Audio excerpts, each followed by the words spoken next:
Assalomu alaykum, hurmatli sport muxlislari. Yoz faslining ikkinchi oyi ham o'z poyoniga yetdi va biz odatga ko'ra o'tgan oy davomida tashkil etilgan turnirlar, vakillarimizning ishtiroki hamda parasport olamidagi voqeliklarga to'xtalib o'tamiz.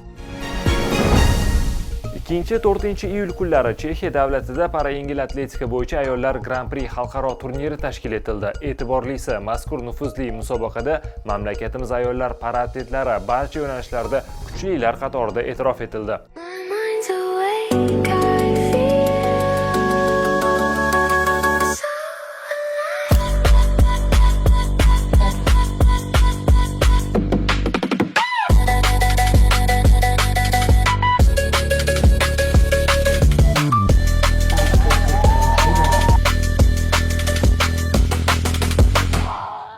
Chexiyaning Olomouc shahrida parayengil atletika bo'yicha ayollar o'rtasidagi xalqaro Grand Prix turniri terma jamoamiz uchun muvaffaqiyatli yakunlandi. Dunyoning 45 ta mamlakatidan jami 200 nafarga yaqin sportchilar ishtirok etgan bellashuvlar davomida milliy terma jamoamiz 23 nafar vakili turli dasturlarda startga chiqib, yakunda 9 ta oltin, 22 ta kumush va 10 ta bronza medallarga ega chiqishdi. Bahslar davomida Nurxon Qurbonova 2 dasturda tengsiz ekanini isbotlagan bo'lsa, Madina Muxtorova disk uloqtirish bellashuvlarida o'zi o'rnatgan jahon rekordini yangilashga muvaffaq bo'ldi. Shuningdek, Asila Mirzayorova, Shakina Yitaliyeva, Yoqutxon Xolbekova kabi tajribali para atletlarimiz ham o'z hisoblariga oltin medallarni qo'shib qo'yishdi.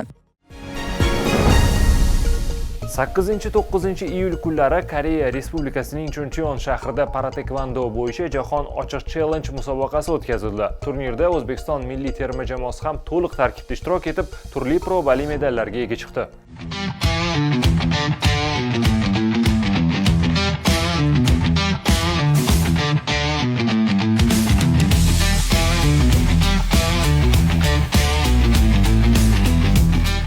Bo'lajak nufuzli musobaqalar oldidan tashkil etilgan G4 jahon ochiq challenge vakillarimiz uchun o'ziga xos ko'rik vazifasini o'tab berdi. 2 kunlik natijalar bo'yicha ayollar bellashuvida Paralimpiya o'yinlari g'olib va sovrindori Guljanoy Naimova yuqori probali medalga ega chiqqan bo'lsa, Qudratilla Sunnatov va Umarjon Mo'jinovlar shohsupaning ikkinchi pog'onasidan joy olishdi. Shuningdek, o'z vaznlarida Fayoz Valijonov, Qudrat Haydarov, Madina Musinova, Umida Mamarajabovalar bronza medallarni terma jamoa hisobiga qo'shib qo'yishdi. 10-11 iyul kunlari Braziliyaning San-Paulo shahrida paradzyudo bo'yicha xalqaro Grand Prix turniri tashkil etildi. Ahamiyatlisi, mazkur muhim reyting turnirida terma jamoamiz a'zolari ham medallar uchun kurash olib bordi. Braziliyaning San-Paulo shahrida paradzyudo bo'yicha xalqaro Grand Prix turnirida 29 ta mamlakatdan 150 nafarga yaqin sportchilar ishtirok etdi va mazkur turnirda O'zbekiston milliy terma jamoasi a'zolari 1 oltin, 3 ta kumush va 4 ta bronza medallariga ega chiqishdi. Jumladan Kumushxon Xojayeva oltin, Mokinur Parmonova, Shohruh Mamedov hamda Kemran Nurillayev kumush, Sherzod Namozov, Turg'un Abdiyev, Dovurxon Karamatov, shuningdek Uljon Amriyeva shohsupaning 3-chi pog'onasidan joy olishdi.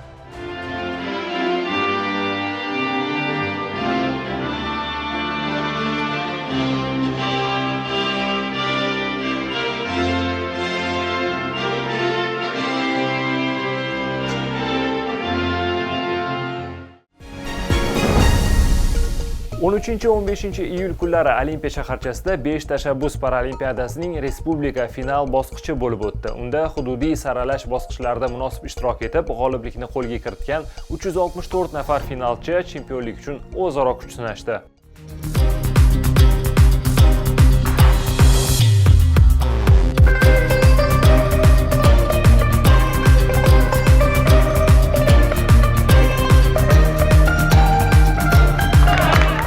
Respublika final bosqichining ilk kuni para arm wrestling, para badminton, para stol tennisi va ko'z ojizlar shaxmat sport turlari bo'yicha g'olib va sovrindorlar aniqlangan bo'lsa, navbatdagi kuni para yengil atletikaning turli yo'nalishlarida kuchlilar saralandi. Matonat, iroda ramzi bo'lmish ushbu musobaqalar ishtirokchilar uchun hayajonga boy tarzda o'tdi. Yakunda g'olib va sovrindorlarni tantanali taqdirlash marosimi tashkil etildi. Tadbirda sportimiz rahbariyati, keng jamoatchilik va ommaviy axborot vositalari ishtirok etdi.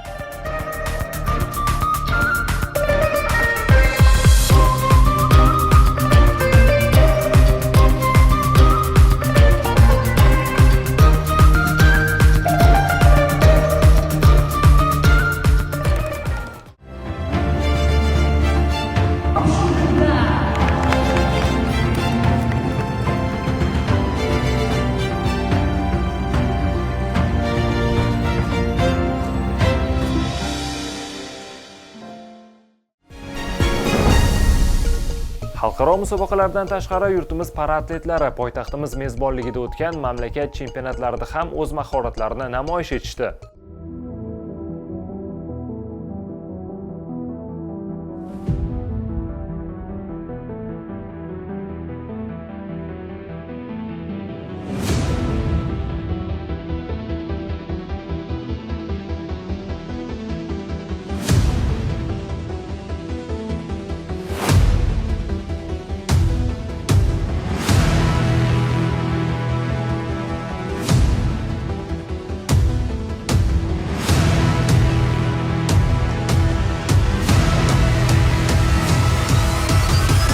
o'n 17-18 iyul kunlari para yengil atletika bo'yicha respublika chempionatida yurtimizning barcha hududlaridan jami 300 nafardan ziyod sportchilar o'z yo'nalishlarida hakamlar ko'rigidan o'tgan bo'lsa, para stol tennisi bo'yicha hududlardan 200 nafarga yaqin atletlar 17 turli klasslarda 88 ta medal jamlanmasi uchun bahs olib borishdi. Shuningdek, Mudofaa vazirligi sport markazining o'q otish majmuasida para o'q otish bo'yicha kattalar o'rtasidagi mamlakat kubogida kuchlilar saralandi.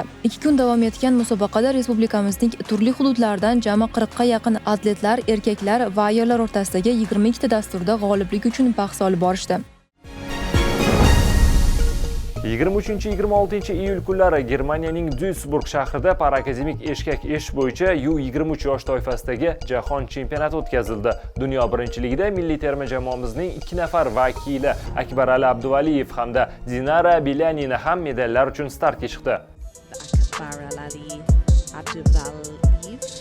From Uzbekistan, and here is the young Frenchman and taking a little look to his right and going through his starting procedure and going full tilt now towards the finish line. The Australians, their second gold medal within 15 minutes. How incredible would that be to join Susanna Lutze, who just won her gold medal in the PR3 men's pair. And we also saw him at a World Cup last year. 100 meters to go. Bit of a push happening here from... If he wants it, he has to go now as this man still powers through. You can look at the Australians, Gaia, together with the president of the OC, Tobias Weisters. And here is the bronze medal. And the bronze medal going to Uzbekistan. We have Akbarali Abduvaliyev, just 16 years old. Jahon chempionatida dunyoning 100 dan ortiq mamlakatlaridan iqtidorli paraakademik eshkak eshuvchilar bahs olib borishdi. Quvonarlisi hamyurtimiz O'zbekiston terma jamoasi a'zosi Akbarali Abduvaliyev saralash startlaridan muvaffaqiyatli o'tgan holda final bellashuvlarida ishtirok etdi va u o'zbekistonlik paraakademik eshkak eshuvchilar orasida tarixda ilk bor jahon chempionati sovrindoriga aylandi. Bu dasturda Avstraliya va italiyalik sportchilar oltin va kumush medallarga ega chiqishdi. 24-29 iyul kunlari Serbiyaning Novi Sad shahri para o'q otish bo'yicha jahon kubogiga mezbonlik qildi. 2026-yilning dastlabki xalqaro startida dunyoning 50 dan ziyod mamlakatidan 300 nafarga yaqin paraatletlar bahs olib borishdi. Quvonarlisi ushbu musobaqada hamyurtimiz oltin medal sohibi bo'ldi. Musobaqada terma jamoamiz a'zolari Shahnoza Mamajonova, Yoqutxon Polvonova, Mahmudaxon Sobirova, Hayotxon Ahmedova, Malika Kenjayevalar ishtirok etishdi. 7 kun davom etgan musobaqaning so'nggi kunida milliy terma jamoamiz a'zosi Shahnoza Mamajonova P2 yo'nalishdagi 10 metr masofaga pnevmatik to'pponchadan otish dasturida 232.6 ochko jamg'arib, barcha raqiblarini ortda qoldirgan holda oltin medalga ega chiqdi. Bu yo'nalishda turkiyalik Aysel Ozgan kumush, eronlik Sareh Javanmarzi bronza medaliga munosib ko'rildi. Uzbekistan Shahnoza Mamajonova, the champion in the World Cup in Novi Sad. 25-27 iyul kunlari Qozog'istonning Aqto'be shahrida para stol tennisi bo'yicha World Para Future Aqto'be 2026 xalqaro musobaqasi o'tkazildi.